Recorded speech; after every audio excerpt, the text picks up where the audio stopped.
Hi, if you want to know how to choose the best career for you, you need to watch this whole video. Also, if you've just graduated from high school or university, then you won't want to miss this one.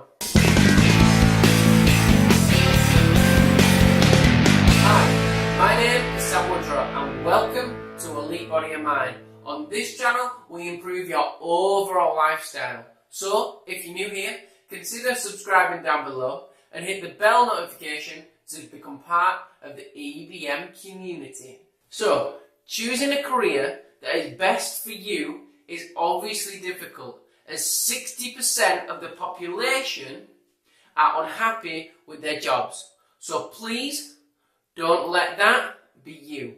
Here's my experience. I went to school, I did my GCSEs, I did my A-levels, then I went to uni and got a degree.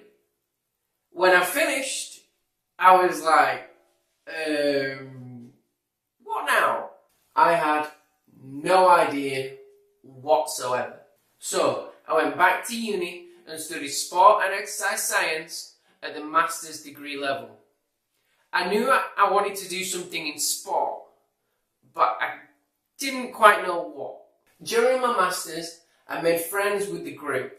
Some were already teachers, others were aspiring teachers. I basically interviewed them and asked them every question under the sun about teaching. You know, what fulfillment do you get? What were the days like? How was your typical day? What subject do you like best? What subject do you not like? What genre are you doing? What age group are you teaching? Everything I needed to know about teaching, I got from them and researching it on the internet. Now, I'm studying and training to be a sports teacher.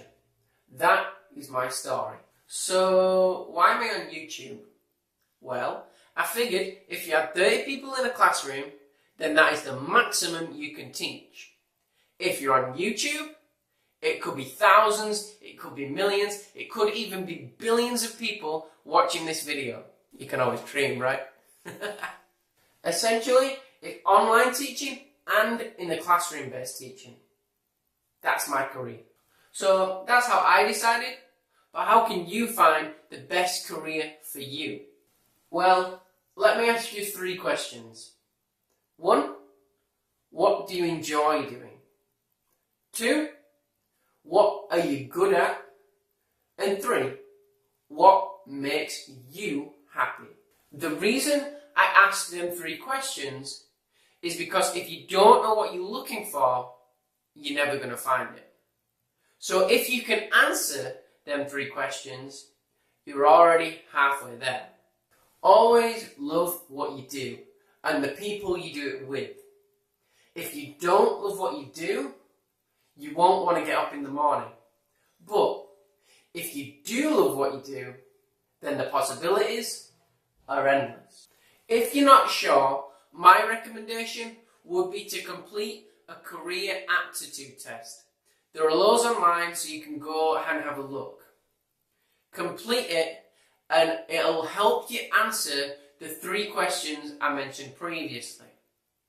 Remember, it doesn't have to give you the exact name of the exact job, but it will point you in the direction to a certain area that you will thrive in. Remember, when you love what you do, you'll work harder, you'll stay later, you'll be happier, and ultimately, you'll make tons more money.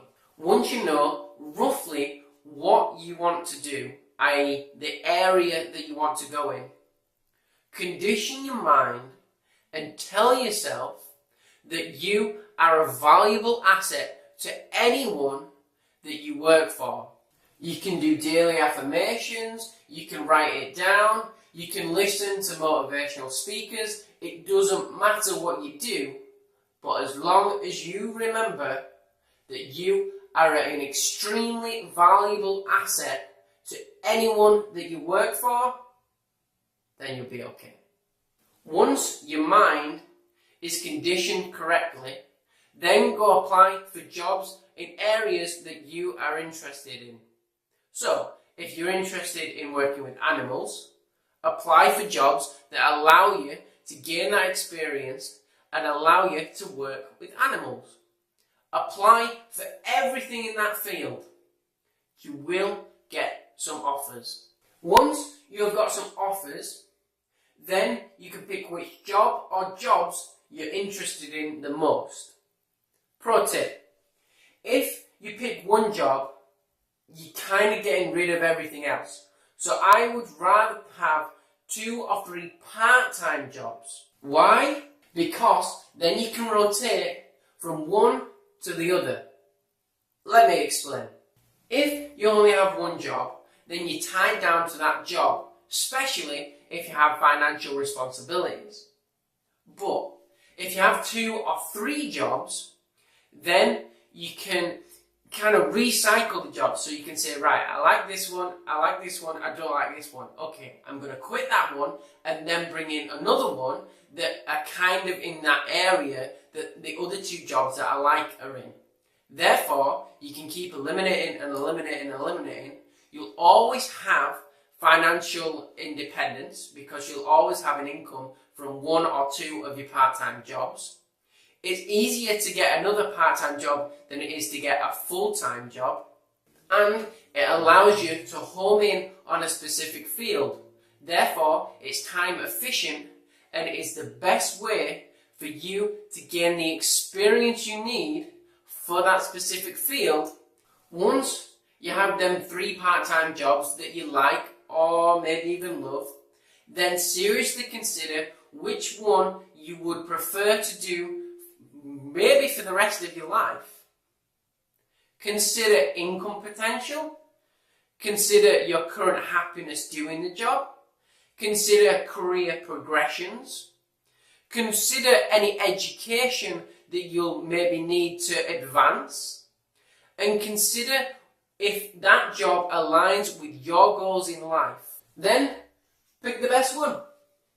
Simple as that. Don't be afraid of making mistakes and doing jobs that you don't like for a short amount of time. If you do go into a job and it's really not for you, then instead of coming home or quitting and saying, I hate that job, I don't want to do it, that's fine. But instead of being negative about it, be positive. Acknowledge that you have had that job. 1, you've gained experience. And 2, you've eliminated that type of job in your field from your search. Therefore, it's a good thing, not a bad thing. But what if you can't find 3 part-time jobs that are all in your area and all close to where you live, and you can structure them so you can go each one every day or every week or every month? What if you can't do that? I got you covered. Volunteer or apply for an internship. It will give you the experience you need. It will connect you with people that are passionate about whatever it is you're passionate about. Plus, you'll be happy in the knowledge that you are making a difference. Also, volunteering allows you to connect with the right people, the people in that industry. And who knows, you might just make a friend that gives you a contact that'll give you that dream job. But once you know what your dream job is, you need a CV that'll get you in and get you to that interview. Well, luckily for you, there's a video listed and linked in the description, and it'll tell you how to write the perfect CV. So go check it out. If you enjoyed that video, remember to subscribe down below and hit the bell notification so you don't miss any vital information. Also, check EBM out on Facebook to become part of the EBM community. But until then, as always, thanks for watching.